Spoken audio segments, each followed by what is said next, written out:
नमस्कार दोस्तों, मैं आपका कामेश्वर दीप चैनल पर स्वागत करती हूँ। दोस्तों, आज मैं आपको बताऊंगी नाग पंचमी के बारे में कि कब है ये और कैसे इसे मनाना चाहिए और क्या है इसकी कथा। तो दोस्तों, आइए शुरू करते हैं। इससे पहले आप मेरा पूरा वीडियो देखिए, उसे लाइक ज़रूर कीजिए और सब्सक्राइब भी ज़रूर कीजिए और बेल आइकन का बटन है उसे भी ज़रूर दबाइए। धन्यवाद दोस्तों। चलो शुरू करते हैं। दोस्तों, नाग पंचमी श्रावण मास की शुक्ल पक्षमी के दिन पंचमी के दिन मनाई जाती है और इस दिन नाग देवता की पूजा होती है और नाग पंचमी में नागों का पर्व भी कहा जाता है। हिंदू धर्म में नाग पूजा का बहुत ही महत्व होता है। इस दिन महादेव के साथ साथ नाग की भी पूजा करते हैं। सुबह जल्दी उठें और नहा धो लें। साफ़ सफाई करने के बाद में आप सेवई और चावल का भोग तैयार करें। नाग देवता के लिए गोबर और गेरू से नाग देवता की आकृति बनाएं और नाग देवता की पूजा पूरी विधि विधान से करें। कच्चे चावल, दही, रोली, सुगंध आदि से पूजन करें। मिठाई आदि भोग लगाएं। चावल का भोग लगाएं। नाग देवता की कथा सुनें और आरती करें और अपनी मनोकामना मांगे नाग देवता से और पूजा आराधना करें। दोस्तों, इस दिन दान आदि भी करना चाहिए। जिनको काल सर्प दोष होता है तो इस दिन उनको पूजा आराधना ज़रूर करनी चाहिए। नाग देवता की विशेष लाभ होता है और राहु केतु भी शांत होते हैं। इससे चांदी के नाग नागिन बना के ज़रूर चढ़ाने चाहिए और इसे करने से जो काल सर्प दोष है उसे भी दूर किया जा सकता है पूजा आराधना करके।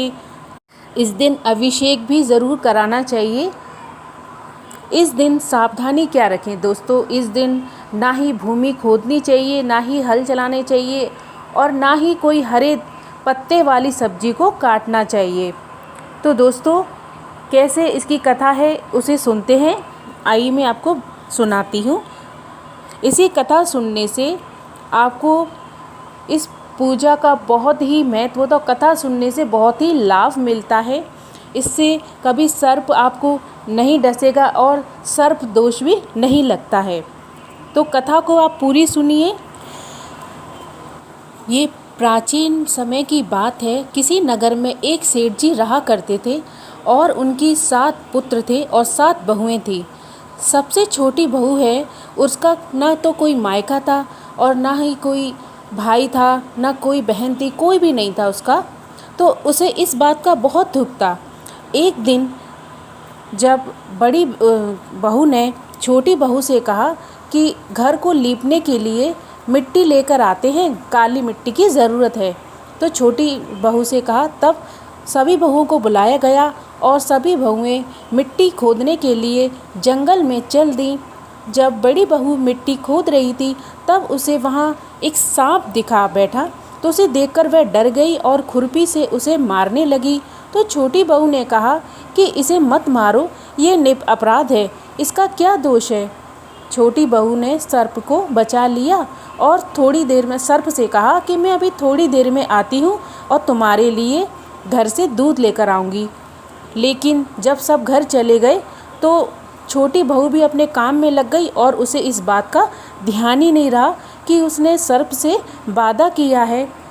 तब अगले दिन उसे ये बात याद आई। तब वह दूध लेकर उस जगह गई जहाँ वह सांप था। उसने देखा कि वह सर्प अभी तक वहीं पर है। तब उसने कहा, भैया मुझे माफ़ कर दो, मैं भूल गई थी आपसे किया हुआ वादा, लेकिन आज मैं आपके लिए दूध लेकर आई हूँ। सर्प ने कहा, तुमने मुझे भैया कहा है इसीलिए मैं तुम्हें छोड़ रहा हूँ, नहीं तो मैं तुम्हें डस लेता मुझसे झूठा वादा करने के लिए। लेकिन तुमने मुझे भाई कहा है तो तुम आज से मेरी बहन हो और मुझसे जो कुछ चाहिए आपको, तुम्हारी मन में इच्छा हो वो मुझसे मांग लो। उसने कहा, भैया मुझे तो तुम मिल गए तो मुझे सब मिल गया, क्योंकि भाई मिलने की मुझे बहुत खुशी है। इतना कहकर वे वहाँ से चली गई। कुछ दिन बाद वह सर्प मनुष्य का रूप लेकर छोटी बहू के ससुराल पहुँच जाता है और उसके ससुराल वालों से कहता है कि मेरी बहन है ये और मैं इसे लेने आया हूँ अपने घर, इसे भेज दीजिए। तब उसके परिवार वालों ने कहा कि इसका ना तो कोई भाई है, ना कोई बहन है, ना माँ है, तो फिर तुम कैसे इसके भाई हुए? तब उसने कहा आप ये सब ठीक कह रहे हैं, लेकिन मैं इसका दूर का भाई हूँ। तब उसने उस सेठ जी को विश्वास दिला दिया। तब उसने छोटी बहू को उसके साथ भेज दिया। सर्प अपनी बहन को लेकर अपने घर आता है और अपने माता पिता से उसे मिलाता है। वह छोटी बहू देखती है कि उसका भाई बहुत ही धनवान होता है। तब उसे देखकर बहुत खुशी होती है और वहाँ हंसी खुशी रहने लगती है। एक दिन जब सर्प की माँ कहीं जाती है, तब उसने छोटी बहू से कहा कि तुम अपने भाई को दूध पिला देना, मैं कहीं बाहर जा रही हूँ, लेकिन दूध ठंडा करके ही पिलाना। तब उसने कहा ठीक है। और जब वह दूध लेकर आई तो वह दूध गर्म था और उसने दूध गर्म ही सर्प को पिला दिया। इससे उसका जो फन है जीभ जल जाती है और तब सर्प की माता को ये पता चलता है तो वह बहुत ही गुस्सा होती है, नाराज़ होती है।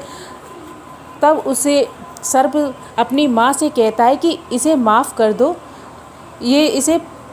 क्योंकि ये मेरी बहन है। तब वह मान जाती है, सर्प के समझाने से उसकी माँ मान जाती है। तब कुछ दिन बाद समय गुजर जाता है। जब छोटी बहू को रहते हुए काफ़ी दिन हो जाते हैं, तब उसका भाई अपने माता पिता से कहता है कि अब बहुत दिन हो गए हैं, अब बहन को घर पे ले जाना होगा। तब उसके माता पिता बहुत सा धन देकर उसको विदा करते हैं हंसी खुशी। वह अपने ससुराल में आती है। तब बड़ी बहू उसे देखकर, इतनी धन दौलत देखकर वह जलन के मारे उससे कहती है कि अरे तेरा भाई तो बड़ा ही धनवान है, इससे और धन मांग लेती। तब उसने कहा, ये बात सर्प ने सुन ली और उसने बहुत सा धन दिया। तब उसने कहा, अरे इसे झाड़ने के लिए इतनी धन दौलत को एक सोने का झाड़ू ही दे देता। तब सर्प ने झाड़ू भी सोने का लाके दे दिया और उसके साथ में एक मणियों का बहुत ही सुंदर हार भी उसको लाके दिया जो उसकी माँ का था। ये देखकर बहुत ही खुश हुई वो और उस हार की चर्चा सारे नगर में होने लगी, प्रशंसा होने लगी, इतना सुंदर हार है। ये खबर रानी के पास भी पहुंची। उसने सुना, तब उसने राजा से कहा कि ये हार मुझे पहनना है। तब राजा ने अपने सिपाही उस सेठ जी के घर भेज दिए और हार लाने के लिए कह दिया। जब सेठ जी के पास वो पहुँचे तो उसने राजा के डर से हार को उन्हें सौंप दिया। यह देखकर छोटी बहू को बहुत दुख हुआ और वह अपने भाई को याद करके दुखी हो रही थी। तब उसके भाई आया तो उसने कहा कि बहन तुम दुखी मत हो। तब उसने सारी बात बताई। तब उन्होंने कहा कि चिंता मत करो, राजा खुद तुम्हें उस हार को लौटाएगा। जब रानी ने वह हार पहना तो वह सर्प बन गया और यह देखकर रानी घबरा गई और उसने तुरंत हार को फेंक दिया।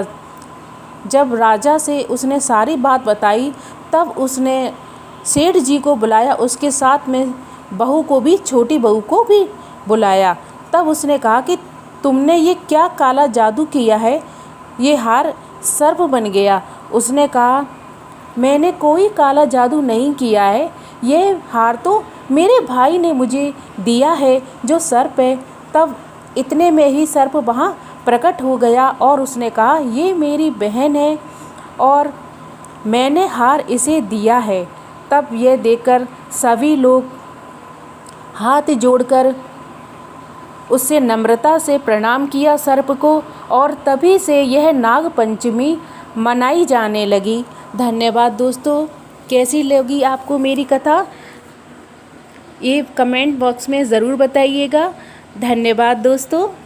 पूजा आराधना कीजिए और इसका लाभ उठाइए।